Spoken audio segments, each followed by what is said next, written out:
You're watching Beyond 100 Days. What's the security situation like under the Tinubu presidency? The troops of Joint Task Force Northwest Operation Hadarindaji on Monday rescued 15 kidnapped victims in Zamfara state. The troops had rescued 7 female students of Federal University Gusau and 3 construction workers who were abducted by bandits last Friday in the state. Report reveals that 10 others, including 3 workers of a construction company, escaped from captivity during military rescue operations. So far, 13 students and 3 construction workers who were carrying out projects at the university have regained freedom. Some were intercepted by the military, while others found their way to the school authority. I'm joined now to discuss this situation in Zamfara and other parts of the country by former Director, Army Public Relations, Brigadier General Sani Usman, who joins us live from our studio in Abuja. Also CEO, PR24 Risk Management and fellow Nigerian Institute of Industrial Security, Onyekachi Adekoya, joins me from the United Kingdom. Gentlemen, thank you for joining us on the program. Brigadier General, let me begin with you. Just 2 weeks ago, the Chief of Army Staff was talking about gains made in curtailing activities of terrorists in the country. In addition to the Zamfara situation, gunmen also reportedly shot 3 students yesterday at a polytechnic in Lafia in Nasarawa State. How much of a setback are these recent incidents? Well, is it to me or to him? Brigadier, it's to you. Please go ahead, sir. Okay, good evening and thank you so much for having me on the program, and I appreciate the fact that you consistently bring security issues to the front burner, and that is how it's supposed to be.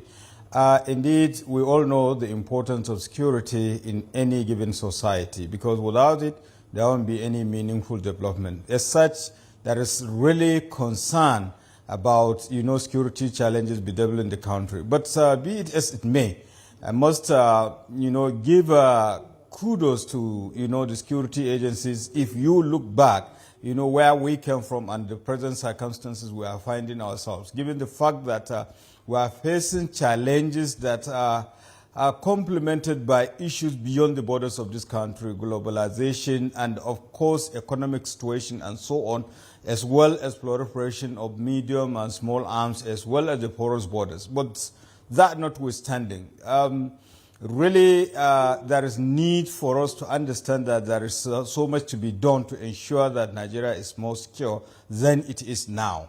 And to a large extent, these issues that need to be addressed are the issue of the use of technology, the use of, this whole society approach that we kept on talking about. Because all these people committing these criminal atrocities, they do not come from the sky. They live within the society. Somebody supplies them with arms, and whatever they might gain, proceeds of the crimes, somebody invested for them. Take, for instance, even the issue of, even if it is crime at the sea, usually it is, formulated on the land. So basically, there is need to improve on intelligence gathering and information gathering.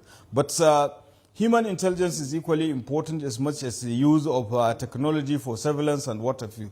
But most importantly is to integrate the whole segment of the Nigerian society into the security architecture of this country. And I can rest assure you, some of the security challenges will be dealt with. And secondly, to a large extent, some of these issues borders on governance, either good governance or bad governance, as the case may be.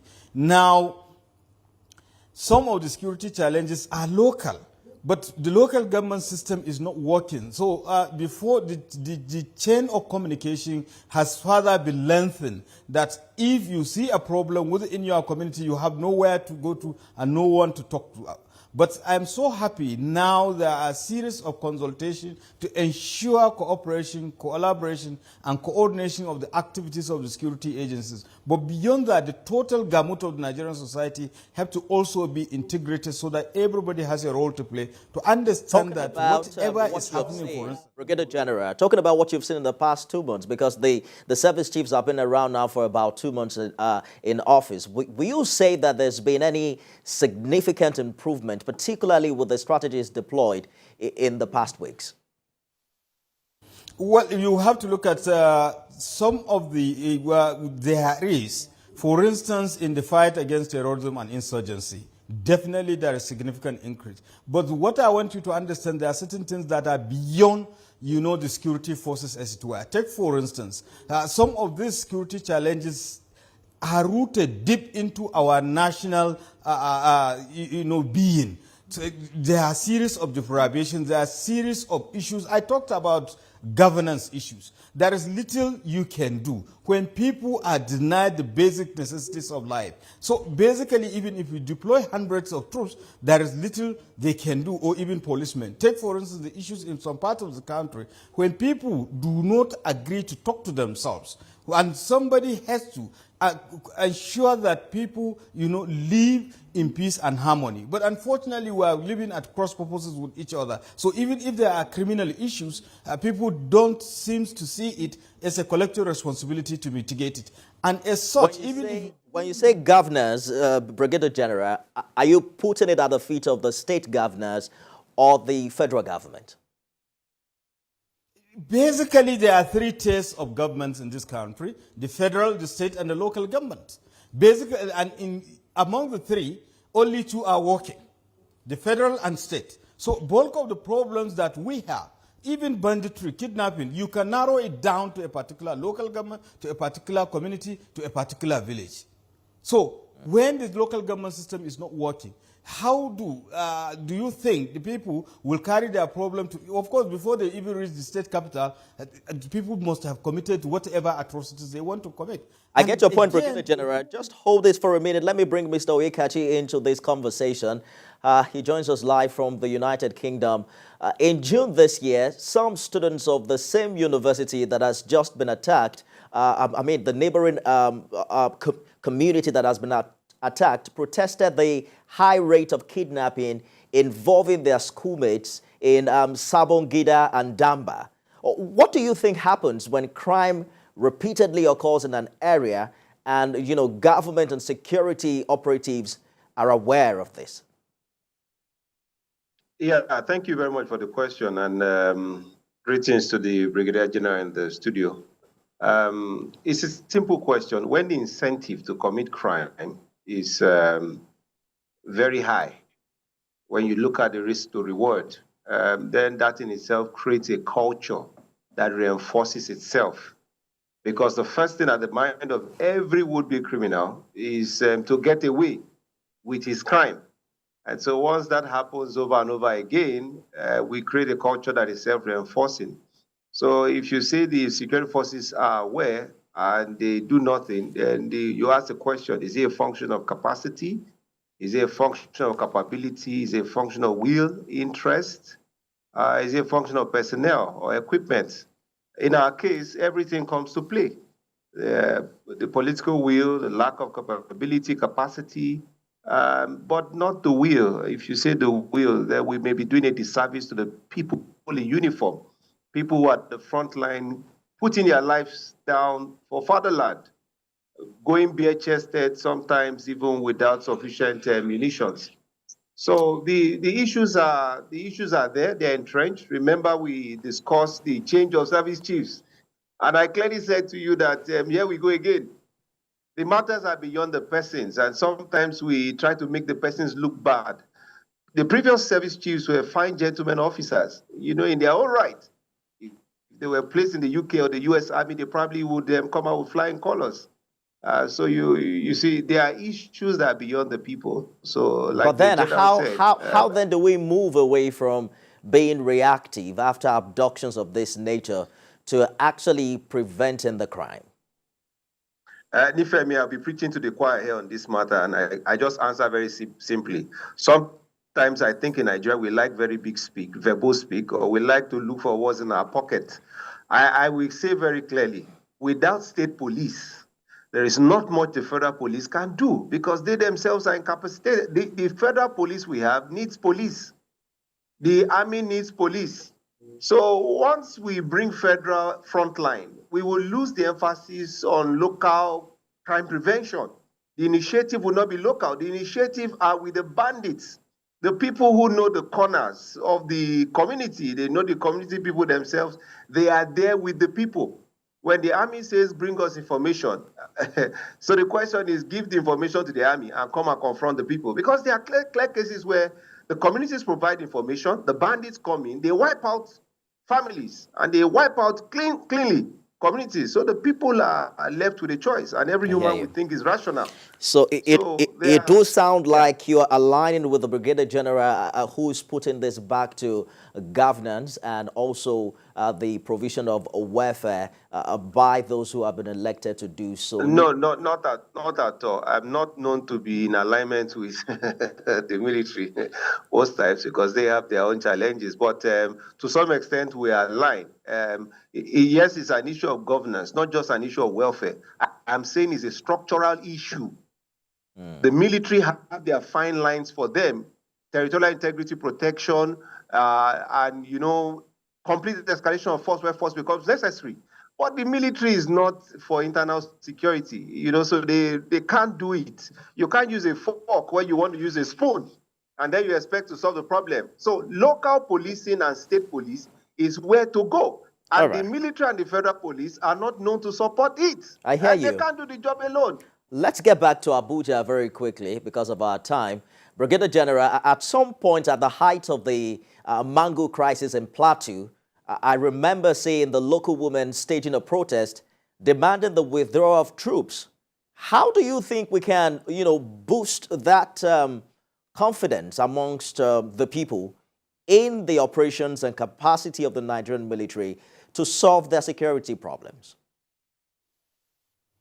When I was talking and before you stopped me, I was about to say certain things in respect of galvanization of the whole Nigerian society to understand that we, our own existence, corporate existence as a nation, as a country, is dependent on the level of the relationship between the components of the Nigerian society.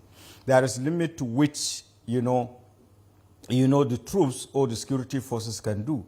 Because some of the problems that brought about the security challenges are deeply rooted into deprivation and socio-economic issues that simple good governance could have solved. Dialogue could have solved. But unfortunately, we have this sense of knee-jerk approach to security challenges. Take, for instance, you are talking about Plateau State. I'm so sure Operation Safe Haven that was meant to curtail the security challenges had been there for over a decade, and it is not supposed to be so. Now, the military on their own part, they have been doing the best they could. In fact, out of mega resources, I know they embark on quick impact projects in humanitarian activities, all in an effort to win the hearts and minds of the people. And that some of these issues are beyond the military because they are representing one segment of the arm of government, which is the executive. So what is the role of the state government? What happens to the legislature? What happened to, the traditional and religious leaders in that society? These are the people that you should engage in to see to what extent can they contribute and to what extent they can talk to the people. But beyond that, even yesterday we were having a discussion about the real apathy between the governors, not necessarily state governors, between the government and the governed. In the sense that simple thing that you want from the average Nigerian man or woman in the village, unless you come with material things, they will not listen to you, simply because of their experiences they have had.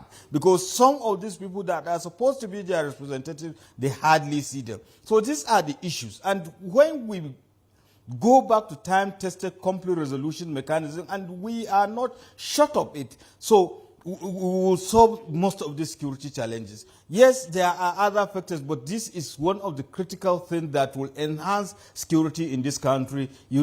When components of Nigeria society are living in peace and harmony with each other, devoid of all these extraneous variables, which God you worship, which language you speak, and so on and so forth. So that we will see criminality purely from the perspective of criminality as it is, regardless of which ethnic group you come from or which religion you belong to. So these are the issues. And then there is issue of improving the well-being of an average citizen of this country? To what extent have you improved the socio-economic livelihood of the average man on the street? But beyond that, again, one critical segment of the society, which is the youth, to what extent are we integrating or engaging them constructively when they constitute the highest percentage among the demography of this country, about 60 to 72%. So these are the issues that you have to look at. And, I am so happy he made mention of the fact that sometimes if you take the security forces, not only them,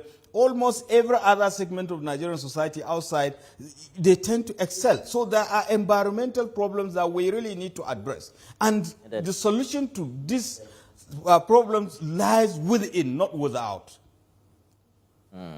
I hear you, Brigadier General, and I like how you've identified the role that each and every stakeholder has to play in all of these. My fear is if this would be a long-term approach or something that can happen so fast, particularly for Nigerians who are suffering or who are feeling the heat of insecurity. I'm afraid that's our time on the show right now, but be sure that we'll continue this conversation with you, gentlemen. A big thank you to the former Director, Army Public Relations, Brigadier General Sani Usman, for joining us live at our Abuja studio. I've also been speaking with Oyekachi Adekoya, CEO, PR24 Risk Management and fellow Nigerian Institute of Industrial Security. We couldn't reach you up quite earlier, but we'll continue this conversation some other time. Gentlemen, thank you for joining us.